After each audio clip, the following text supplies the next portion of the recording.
कितने सेब हैं? एक 7 साल की लड़की को मैथ पढ़ा रहे टीचर ने पूछा, अगर मैं तुम्हें एक सेब दूं, फिर एक और सेब दूं और फिर एक और सेब दूं तो तुम्हारे पास कितने सेब हो जाएंगे? लड़की ने कुछ देर सोचा और अपनी उंगली पर जोड़ने लगी। 4। लड़की का उत्तर आया। टीचर थोड़ा निराश हो गया। उसे लगा कि ये तो कोई बता सकता था, शायद बच्चे ने ठीक से सुना नहीं। टीचर ने मन ही मन सोचा। उसने पुनः प्रश्न दोहराया, ध्यान से सुनो, अगर मैं तुम्हें एक सेब दूं, फिर एक और सेब दूं और फिर एक और सेब दूं तो तुम्हारे पास कितने सेब हो जाएंगे? लड़की टीचर का चेहरा देखकर समझ चुकी थी कि वो खुश नहीं है। वह पुनः अपनी उंगली पर जोड़ने लगी और सोचने लगी कि ऐसा क्या उत्तर बताऊं जिसे टीचर खुश हो जाए। अब उसके दिमाग में ये नहीं था कि उत्तर सही हो, बल्कि ये था कि टीचर खुश हो जाए। पर वह बहुत सोचने के बाद भी उसने संकोच करते हुए कहा 4। टीचर फिर से निराश हो गया। टीचर को याद आया कि लड़की को स्ट्रॉबेरी बहुत पसंद है। हो सकता है सेब पसंद न होने के कारण वो अपना फोकस लूज कर दे रही हो।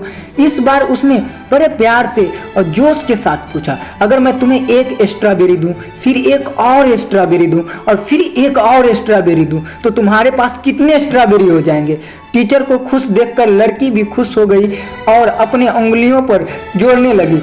अब उसके ऊपर कोई दबाव नहीं था, बल्कि टीचर को ही चिंता थी कि उसका नया तरीका काम कर जाए। उत्तर देते समय लड़की फिर थोड़ा झिझकी और बोली 3। टीचर खुश हो गया। उसका तरीका काम कर गया था। उसे लगा कि अब लड़की समझ चुकी है और अब वो इस तरह के किसी भी प्रश्न का उत्तर दे सकती है। अच्छा बेटा बताओ, अगर तुम्हें एक सेब दूं, फिर एक और सेब दूं और फिर एक और सेब दूं तो तुम्हारे पास कितने सेब हो जाएंगे?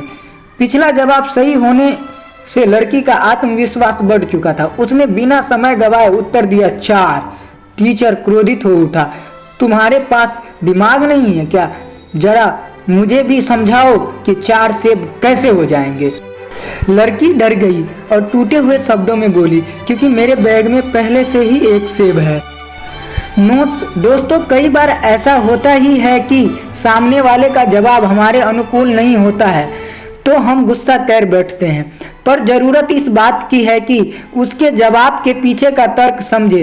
विभिन्न माहौल और संस्कृति में पले बड़े होने के कारण एक ही चीज़ को अलग अलग तरीके से देख समझ सकते हैं। इसीलिए जब अगली बार आपको कोई अटपटा जवाब मिले तो एक बार ज़रूर सोच लीजिएगा कि कहीं ऐसा तो नहीं कि आप भी छुपे हुए सेब को नहीं देख पा रहे हैं।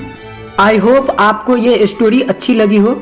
अगर अच्छी लगी तो वीडियो को लाइक और शेयर कर दीजिए और चैनल को सब्सक्राइब कर दीजिए। Thank you. जय हिंद, जय बिहार।